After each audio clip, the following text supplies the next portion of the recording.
संविधान के अंतर्गत हम संघीय कार्यपालिका पढ़ रहे थे जो है, और वह एक लंबा टॉपिक है जो है। आपके पास उसमें करीब 100 अनुच्छेद हैं। इसमें से अभी आपका महान्यायवादी और कैग अभी इसका बचा हुआ है जो है। उसके बाद यह जो संघीय कार्यपालिका की जो कार्य प्रणाली है जो है, उसके बारे में पूरे पोर्शन को हम यहाँ पढ़ लेंगे जो है। तो भारत का महान्यायवादी जो the attorney general of India, अनुच्छेद 76 में जो है एक संवैधानिक पद बनाया गया है, जहां पर उसकी चर्चा की गई है कि वह भारत में पहला विधिक अधिकारी होता है तथा सरकार को विधिक मामलों में सलाह देता है जो है। इसकी नियुक्ति भारत के राष्ट्रपति के द्वारा मंत्रिमंडल के सलाह पर की जाती है। यह राष्ट्रपति के प्रसाद पर्यंत तक अपने पद पर बना रहता है। प्रसाद पर्यंत का मतलब यह होता है कि जब चाहे तब राष्ट्रपति ऐसे व्यक्तियों को उनके पद से हटा सकता है। उसके लिए कोई जो है वह निश्चित नियम निर्धारित नहीं है जो है। तो इस तरह से जो है वह जब तक उसे राष्ट्रपति चाहेगा तब तक वह अपने पद पर बना रह सकता है जो है, और जिस दिन राष्ट्रपति उसे चाहेगा उसको हटाकर उसके स्थान पर किसी दूसरे व्यक्ति की नियुक्त की जा सकती है जो है। तो इस तरह से जो है भारतीय संविधान में भारत के महान्यायवादी को जो है वह अनेक कार्यों के लिए नियुक्त किया जाता है। भारत का महान्यायवादी राष्ट्रपति के द्वारा दिए गए विधिक विषयों पर कार्य करता है। भारत के सभी न्यायालयों में सुनवाई करने का उसे अधिकार है। महान्यायवादी संसद की कार्यवाही में भाग ले सकता है जो है। राष्ट्रपति के विचार संसद में रख सकता है, लेकिन जो है वह वोटिंग नहीं कर सकता है। यही आपकी एक प्रॉब्लम है जो है महान्यायवादी के साथ जो है, जो कि भाग तो ले सकता है, अपने विचार रख सकता है, सदन को संबोधित कर सकता है, लेकिन वहाँ पर जो है वह उसे मत देने का अधिकार नहीं है। अगर हम इसकी योग्यता की बात करते हैं तो यह उच्चतम न्यायालय के न्यायाधीश के बराबर होता है जो है। और इस समय वर्तमान में आपके जो है जो हमारे महान्यायवादी हैं, अटॉर्नी जनरल जो है के वेणुगोपाल हैं। इनकी सहायता करने के लिए एक सॉलिसिटर जनरल होता है जो है, जो वर्तमान में तुषार मेहता हैं जो है। और इनकी सहायता करने के लिए जो है एजी की जो है 2 अन्य सॉलिसिटर जनरल होते हैं जो है। और इस समय उनका नाम जो है आपका ऐश्वर्या भाटी है जो है। तो इस पद पर जो है पहली महिला जो चुनी गई हैं उनका नाम ऐश्वर्या भाटी है। तो इस तरह से हमारे संविधान में महान्यायवादी की चर्चा की गई है। और जब हम राज्य कार्यपालिका पढ़ेंगे वहाँ पर भी जो है आप देखेंगे कि जो है राज्य में भी जो है इस तरह के न्यायिक व्यवस्था का पद सृजित किया गया है, जहाँ पर वह अब अगर हम बात करते हैं कि इनके वेतन भत्ते या इनकी अन्य योग्यताएं जो होती हैं जो है, तो इनको जो है उच्चतम न्यायालय के न्यायाधीश के बराबर वेतन दिया जाता है। तो अगर आपसे पूछा जाता है कि इस समय उच्चतम न्यायालय के न्यायाधीश को वेतन कितना दिया जा रहा है, तो 2.5 लाख रुपया दिया जा रहा है। और बाकी शर्तें जो है उन्हीं के अनुसार होती हैं जो है। बस यही है कि इनको हटाने की जो प्रक्रिया है महाभियोग, उनको महाभियोग से हटाया जाता है। इनको किसी महाभियोग से नहीं हटाया जाता है। जब राष्ट्रपति चाहेगा उन्हें पद से हटा सकता है। दूसरा इम्पोर्टेंट पद जो राज्य कार्यपालिका में महत्वपूर्ण है जो है भारत का नियंत्रण महालेखा परीक्षक, controller and auditor general of India, इसी को हम कहते हैं कैग, जिसे हम CAG कहते हैं जो है। तो ये आपका 148 से लेकर 151 तक 3 आर्टिकल भारतीय संविधान में इसके लिए दिया गया है। और भाग 5 में ही जो है इसके बारे में विस्तार से चर्चा की गई है जो है। और आपका जो अनुसूची 2 है और अनुसूची 3 में भारत के नियंत्रण महालेखा परीक्षक के बारे में चर्चा की गई है। इस तरह से जो है यह एक संवैधानिक पद है। अगर बात की जाती है कि भारत में सबसे पहले नियंत्रण महालेखा परीक्षक की नियुक्ति कब की गई थी, 1857 में वायसराय लॉर्ड कैनिंग के द्वारा बम्बई, मद्रास, कलकत्ता प्रेसिडेंसी के लिए महालेखा परीक्षक पद का सृजन किया गया था। और इनका जो मुख्य कार्य था जो है, जो सरकार अंग्रेज सरकार जो खर्च कर रही थी जो है, उस ब्यौरे की जांच करना जो है और उसकी रिपोर्ट प्रस्तुत करना, ये काम वहाँ पे इन्हें दिया गया था। बाद में संघ और राज्य की समस्त वित्तीय कार्य करने के लिए कैग की नियुक्ति भारत के राष्ट्रपति के द्वारा की जाती है जो है। तो आपको पता होगा जो है कि इसकी भी नियुक्ति भारत के राष्ट्रपति के द्वारा ही की जाती है जो है। तो महालेखा परीक्षक के पद का मुख्य कार्य सरकार के द्वारा किए गए व्ययों की जो है रिपोर्ट तैयार करना और उसे जो है निष्पक्ष रूप से सदन में रखना। स्वतंत्रता प्राप्त पर भारतीय संविधान द्वारा महालेखा परीक्षक को भारत का नियंत्रण एवं महालेखा परीक्षक का पद दिया गया तथा उसे उच्चतम न्यायालय के न्यायाधीश की भांति एक संवैधानिक अधिकार दिया गया। अनुच्छेद 148 में कहा गया है, भारत का एक नियंत्रण महालेखा परीक्षक होगा जिसकी नियुक्ति राष्ट्रपति के द्वारा की जाएगी। उसका वेतन तथा अन्य सेवा शर्तें निर्धारित करने का अधिकार संसद को है और इस अधिकार के प्रयोग में संसद द्वारा नियंत्रण एवं महालेखा परीक्षक एक नियमावली बनाई गई 1971 के तहत जो है वह महालेखा परीक्षक के बारे में विचार किया जाता है। अगर हम महालेखा परीक्षक या कैग के कार्यकाल की बात करते हैं तो उनका कार्यकाल या तो 6 वर्ष होता है या तो 65 वर्ष की आयु होता है। जो भी पहले पूरा कर लेते हैं जो है कैग के अध्यक्ष को अपने पद से हटना होगा जो है। 6 वर्ष कार्यकाल या 65 वर्ष जो है, अगर मान लीजिए उन्होंने अपनी 65 वर्ष की आयु पूरा कर लिया है जो है और उन्होंने केवल 3 वर्ष तक ही जो है अपने पद पर रहे, उसके बावजूद भी उनको अपने पद पर हट जाना होगा। या मान लीजिए उनकी नियुक्ति 56 साल की अवस्था में हो जाती है जो है और बाद में इन्हें जो है वह 62 वर्ष की अवस्था में अपने पद को छोड़ देना होगा क्योंकि उनका 6 साल का कार्यकाल पूरा हो गया है। तो इस तरह से 6 वर्ष या 65 वर्ष की कार्यकाल इनका निर्धारित किया गया है जो है, जो दोनों में से पहले पूरा कर देते हैं। अगर हम बात करते हैं कि ये अपना त्यागपत्र किसे देते हैं तो आपको पता होगा ये इनकी नियुक्ति भारत के राष्ट्रपति के द्वारा की जाती है जो है, इसीलिए ये अपना त्यागपत्र भी जो है भारत के राष्ट्रपति को ही देते हैं। अगर हम इनके वेतन की बात करते हैं जो है तो इन्हें वेतन भारत के संचित निधि से दिया जाता है जो है और इनकी जो कैटेगरी है जो है वह न्यायाधीश के बराबर है जो है, भारत के उच्चतम न्यायालय के न्यायाधीश की जो है। तो इसीलिए भारत के उच्चतम न्यायालय के न्यायाधीश को भी 2.5 लाख रुपया दिया जाता है और इन्हें भी जो है वह 2.5 लाख रुपया प्रतिमाह वेतन के रूप में दिया जाता है। और अगर इन्हें हम पद से हटाने की बात करते हैं जो है, मान लीजिए अगर ये सरकार चाहे जो है या राष्ट्रपति चाहे इन्हें अगर पद से हटाना चाहता है जो है, तो ये संवैधानिक पद है जो है, तो इन्हें पद से हटाने के लिए जो है उनके ऊपर आरोप साबित करने होंगे जिसमें आपका साबित कदाचार और असमर्थता के द्वारा हटाया जा सकता है।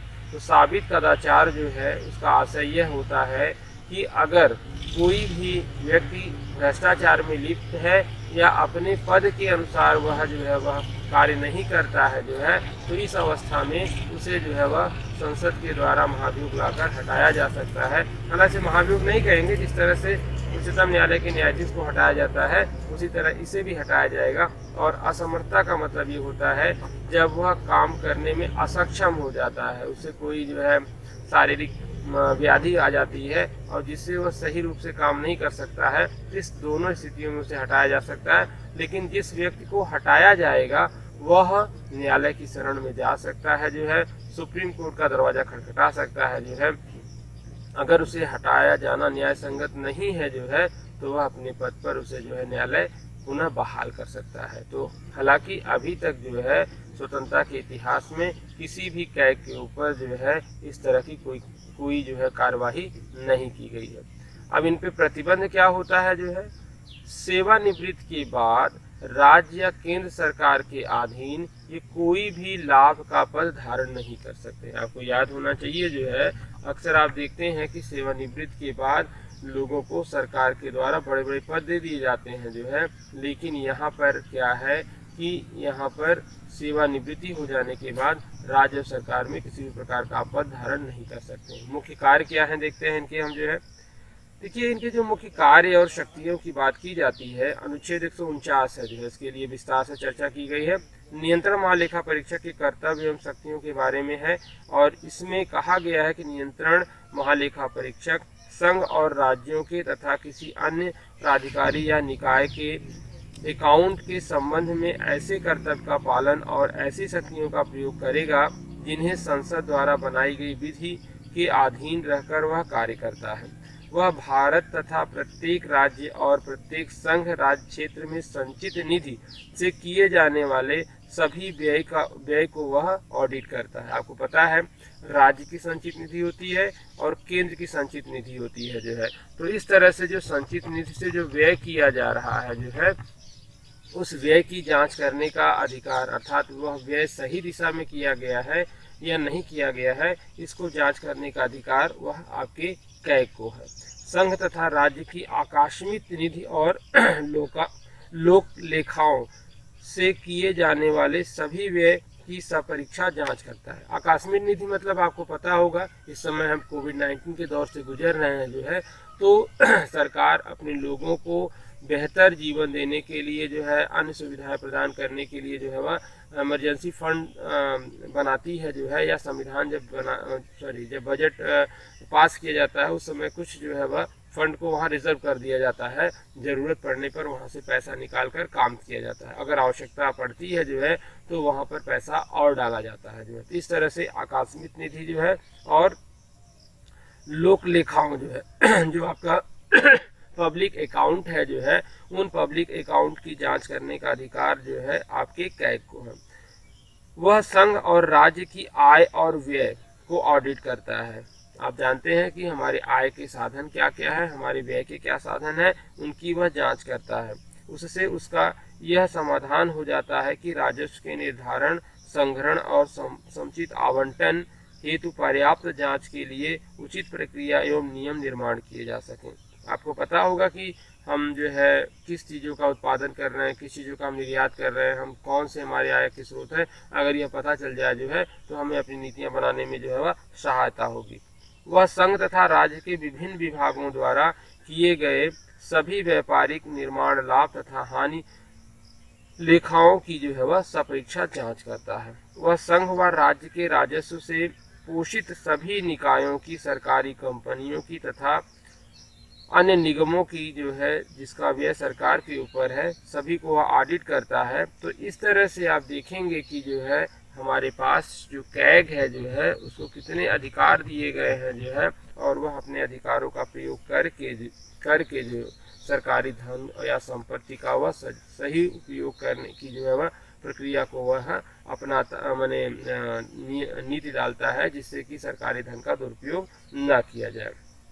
अगर हम बात करते हैं कि इनके द्वारा बनाई गई रिपोर्ट जो है वह किन्हें प्रस्तुत करते हैं जो है, तो आपको ये पता होना चाहिए जो है कि प्रत्येक वित्तीय वर्ष के अंत में, आपको पता है वित्तीय वर्ष क्या होता है, साल में आपका 1 अप्रैल से लेकर 31 मार्च तक का उसे हम बोलते हैं फाइनेंशियल ईयर जो है, उसको पूरा डाटा कलेक्ट किया जाता है कि कहाँ पर हमने कितना खर्च किया, कहाँ पे हमें कितनी प्राप्ति हुई जो है, इन दोनों का जो ब्यौरा होता है उसी को हम जो है वित्तीय वर्ष कहते हैं जो है।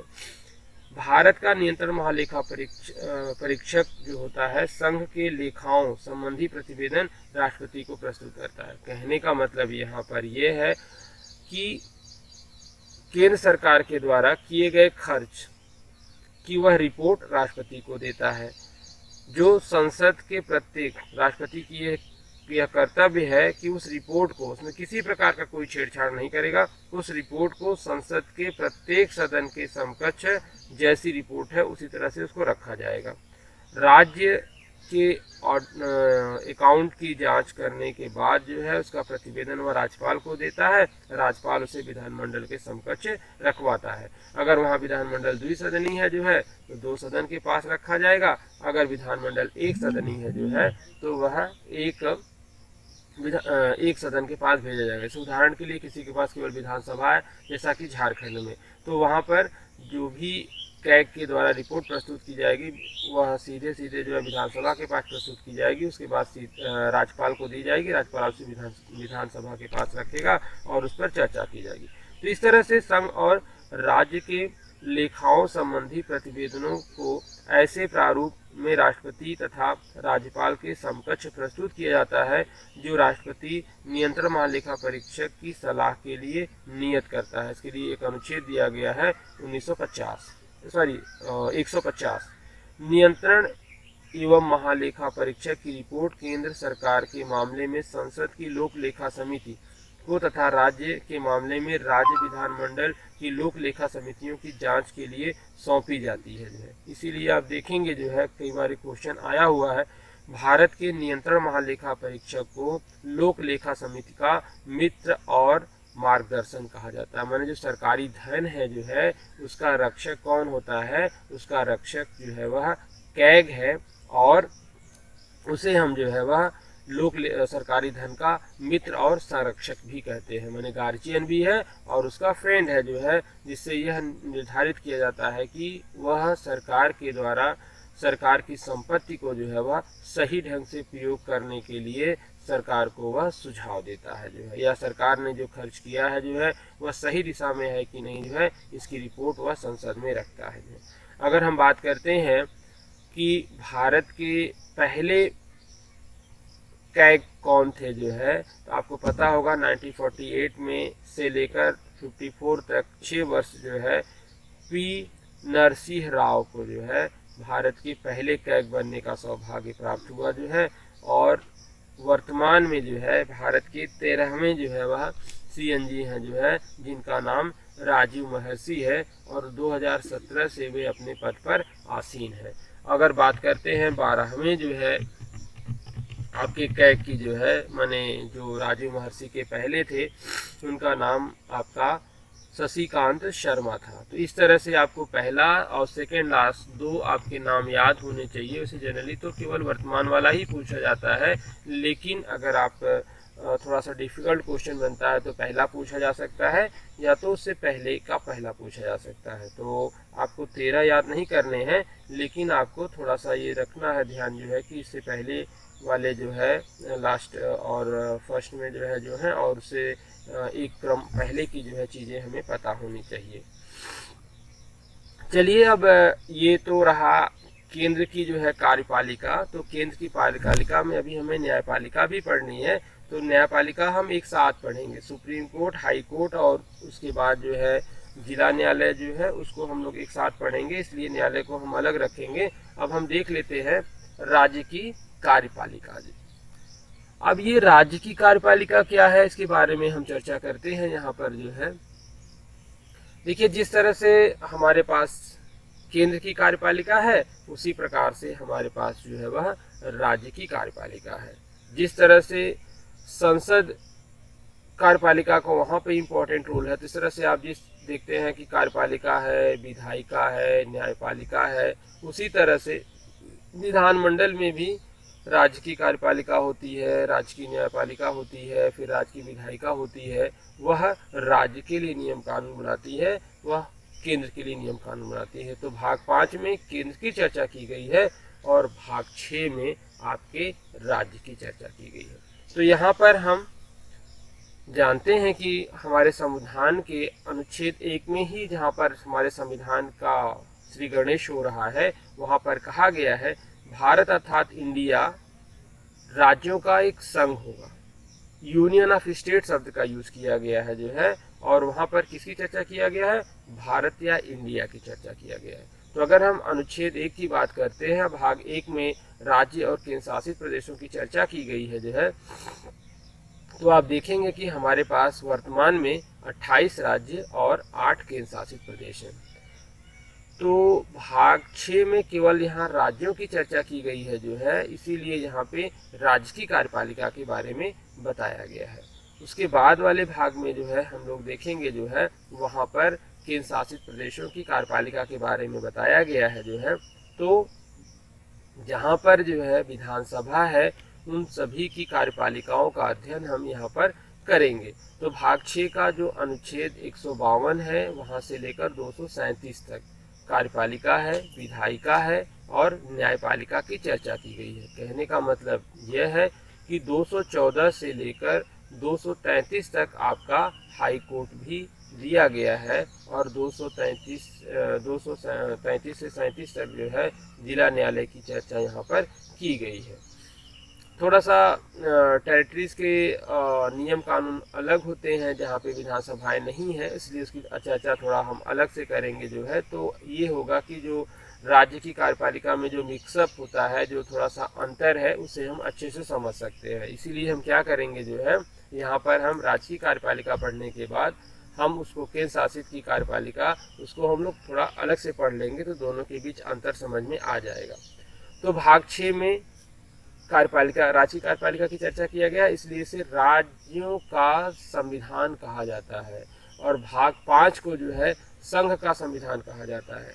तो जिस तरह से हमारी केंद्रीय कार्यपालिका में आप देखें जो है कि राष्ट्रपति प्रमुख होता है, उसी तरह से राज्य की कार्यपालिका में आपका राज्यपाल महत्वपूर्ण होता है। तो राज्य की कार्यपालिका का प्रधान राज्यपाल होता है। राज्यपाल को सहायता और सलाह देने के लिए एक मंत्रिपरिषद होती है। मंत्रिपरिषद सामूहिक रूप से विधान सभा के प्रति उत्तरदायी होती है। कई बार ये क्वेश्चन परीक्षाओं में पूछे जाते हैं कि राज्य का संवैधानिक प्रधान कौन होता है। जिस तरह से केंद्र का संवैधानिक प्रधान राष्ट्रपति होता है, उसी तरह से राज्य का संवैधानिक प्रधान आपका राज्यपाल होता है, और यह आपके राज्य का पहला नागरिक भी होता है।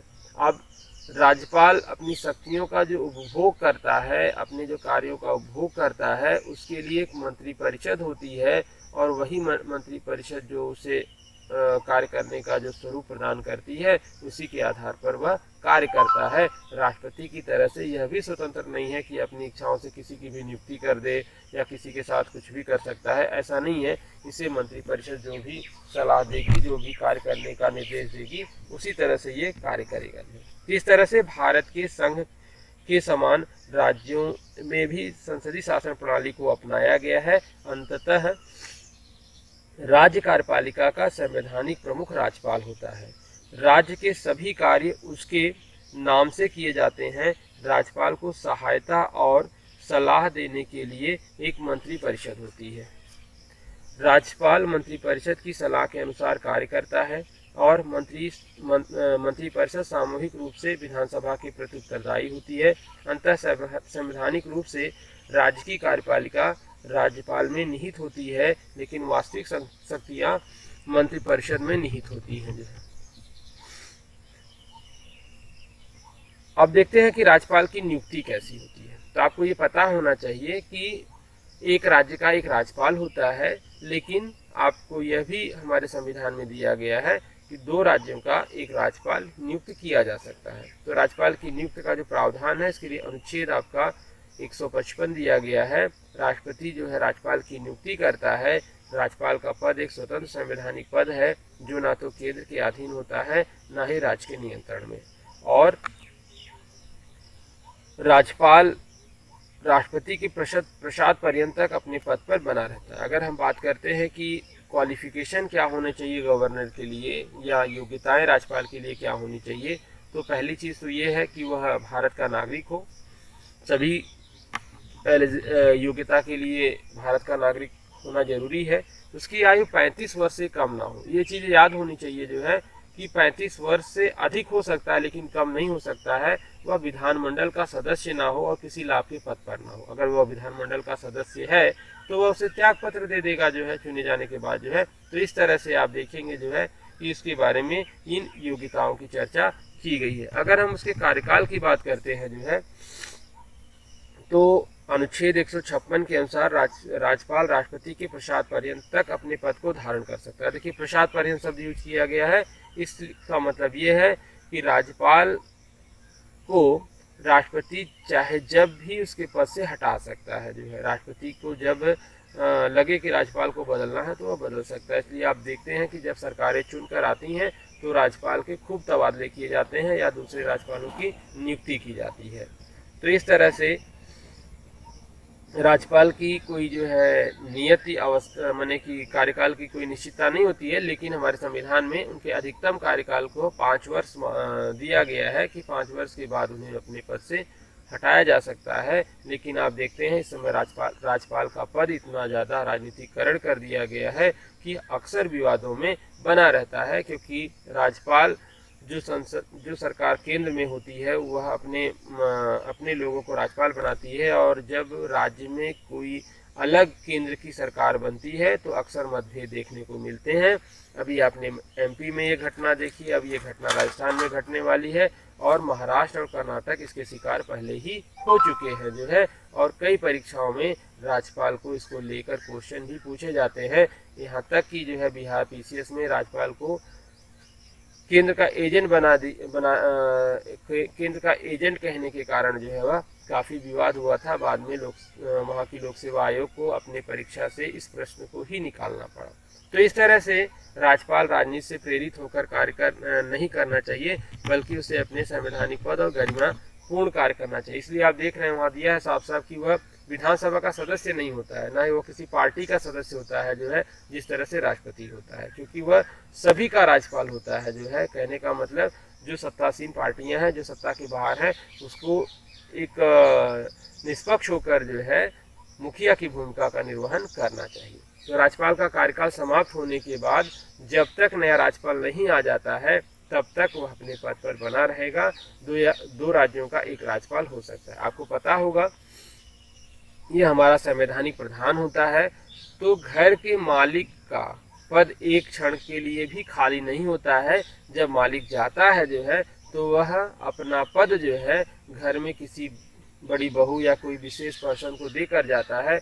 उसी तरह से जो है राज्यपाल अगर किसी अवस्था में जो है वह रिटायर हो जाता है या वह नहीं रहता है, त्यागपत्र दे देता है, उसकी मृत्यु हो जाती है जो है, तो तुरंत उसके पड़ोसी राज्यपाल को उस राज्य का दायित्व दे दिया जाता है। जब तक नया राज्यपाल नहीं आता है तब तक वह उन राज्य के राज्यपाल की भूमिका को निर्वहन करता है जो है। अभी आपने देखा होगा जब रामनाथ कोविंद जो है राष्ट्रपति का चुनाव लड़ना चाहते थे तो उन्होंने राज्यपाल के पद से त्यागपत्र दे दिया, और उस समय जो है कृष्णा त्रिपाठी बंगाल के राज्यपाल थे जो है, उन्हें बिहार का भी कार्यभार दे दिया गया था। अलग बात है कि बाद में वहाँ पे दूसरे राज्यपाल की नियुक्ति हुई।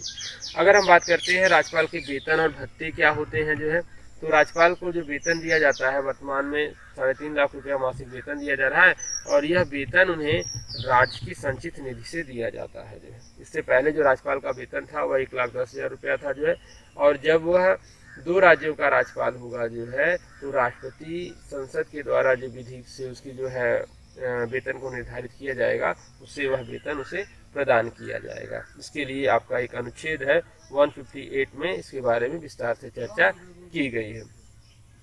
राज्यपाल द्वारा शपथ एवं प्रतिज्ञा। अब देखिए राज्यपाल को शपथ कौन दिलवाता है जो है, तो राज्यपाल को शपथ दिलवाता है आपका उस राज्य के उच्च न्यायालय का मुख्य न्यायाधीश। अगर उस राज्य का उच्च न्यायालय का मुख्य न्यायाधीश नहीं है जो है, तो अन्य न्यायाधीशों के द्वारा जो है उस राज्य के राज्यपाल को जो है वह शपथ दिलाई जाती है। तो इस तरह से आप देखेंगे जो है कि शपथ दिलाने का काम जो है वह उस हाई कोर्ट के न्यायाधीश के द्वारा की जाती है जिस राज्य में उसे राज्यपाल बनाया जा रहा है। अगर हम बात करते हैं इसकी शक्तियों की जो है और कार्यों की, तो राज्यपाल को राष्ट्रपति के समान ही जो है अनेक प्रकार की शक्तियां दी गई हैं, और इसके पास आपके जो है वह विधायी शक्तियां हैं, कार्यपालिका शक्तियां दी गई हैं जो है। तो आप जानते हैं कि राज्यपाल का कार्यपालिका शक्ति में राज्यपाल में निहित होती है। तो आपने देखा जिस तरह से संसद का पार्ट जो है राष्ट्रपति होता है, उस तरह से विधानमंडल का पार्ट आपका राज्यपाल होता है। जब तक वह किसी बिल पर हस्ताक्षर नहीं करेगा तब तक वह कानून का रूप नहीं ले सकता है। इस तरह से राज्य की कार्यपालिका उसके द्वारा ही संचालित होती है। तो 164 के तहत राज्यपाल क्या करता है, बहुमत दल के नेता को मुख्यमंत्री नियुक्त करता है, और वह मुख्यमंत्री की सलाह पर अन्य मंत्रियों की नियुक्ति करता है। 165 में महाधिवक्ता, यहाँ पे आपका एडवोकेट जनरल, वहाँ हमने पढ़ा अटॉर्नी जनरल है, यहाँ पे आपका एडवोकेट जनरल की नियुक्ति करता है। साथ ही साथ उस राज्य की लोक सेवा आयोग के अध्यक्ष, उपाध्यक्ष, सदस्यों की नियुक्ति करता है। राज्य निर्वाचन आयोग के सदस्य और अध्यक्षों की नियुक्ति करता है। विश्वविद्यालय के उप कुलपतियों की नियुक्ति राज्यपाल के द्वारा की जाती है। उच्च न्यायालय के न्यायाधीशों की नियुक्ति में वह राष्ट्रपति को सलाह देता है, और अगर उस राज्य में संवैधानिक तंत्र विफल हो जाता है तो 356 के तहत राष्ट्रपति शासन लगाने का जो सिफारिश है वह राज्यपाल के द्वारा ही की जाती है। तो यहाँ पर आप देखते हैं अगर जहाँ पर विधान परिषद है वहाँ पर 1/6 सदस्यों की नियुक्ति जो है राज्यपाल के द्वारा की जाती है, जो साहित्य, कला, विज्ञान, सामाजिक सेवा और सहकारी आंदोलन में अग्रणी कार्य करते हैं। और वहाँ पर आपने देखा था कि राष्ट्रपति राज्यसभा में 12 सदस्यों को मनोनीत करता है। अगर हम विधायी शक्तियों की बात करते हैं तो राज्यपाल राज्य विधानमंडल का एक अभिन्न अंग है। उसके हस्ताक्षर के बाद ही कोई बिल कानून का रूप ले सकता है। और साथ ही साथ राज्यपाल विधानसभा और विधान परिषद वाले राज्यों में विधान परिषद में वह दोनों सदन को संबोधित करता है, जो है सदन को विघटन कर सकता है, जो है सदन के सत्र को बुला सकता है। यह सब अधिकार राज्यपाल को दिया है। राज्यपाल विधानसभा के प्रत्येक आम चुनाव के बाद प्रथम सत्र के आरंभ होने में तथा प्रत्येक वर्ष के प्रथम सत्र के आरंभ होने पर विधानसभा में वह अपना अभिभाषण देता है, जो है, और कोई विधेयक धन विधेयक को छोड़कर सभी विधेयकों पर हस्ताक्षर करता है। राज्यपाल को एक विशेषाधिकार दिया गया है, अनुच्छेद 200। तो अनुच्छेद 200 क्या है? राज्य विधानमंडल द्वारा पारित कोई विधेयक अगर विधानसभा जबरदस्ती इसको पास कर देती है, लेकिन वह इम्पोर्टेंट संविधान की दृष्टि से उसका महत्व है, तो वह क्या करेगी, राज्यपाल क्या करेगा, अनुच्छेद 200 की तरफ से राष्ट्रपति के पास भेज देगा। और राष्ट्रपति जब तक उसे संसद में पास नहीं करवा लेगा तब तक वह कानून का रूप धारण नहीं कर सकता है। झारखंड अभी हाल फिलहाल में इस परिस्थिति से गुजर चुका है, जो है रघुवर दास की सरकार में, जो है द्रौपदी मुर्मू ने एक जनजाति बिल था, जो है जब उनके मना करने के बावजूद भी राज्य सरकार ने पास किया तो उन्होंने उसे जो है वह केंद्र को भेज दिया और वह अभी पेंडिंग में पड़ा हुआ है।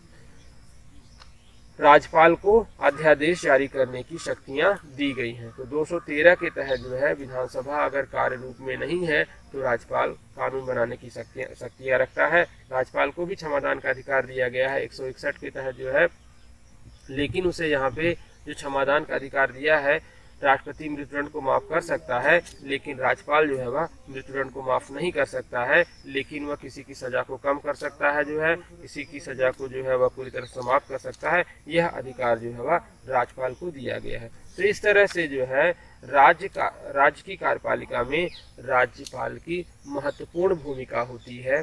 तो यहाँ तक हम आज की जो राज्य की कार्यपालिका है वहाँ पर हम क्या करेंगे, केवल हम राज्यपाल तक पढ़ेंगे, जो है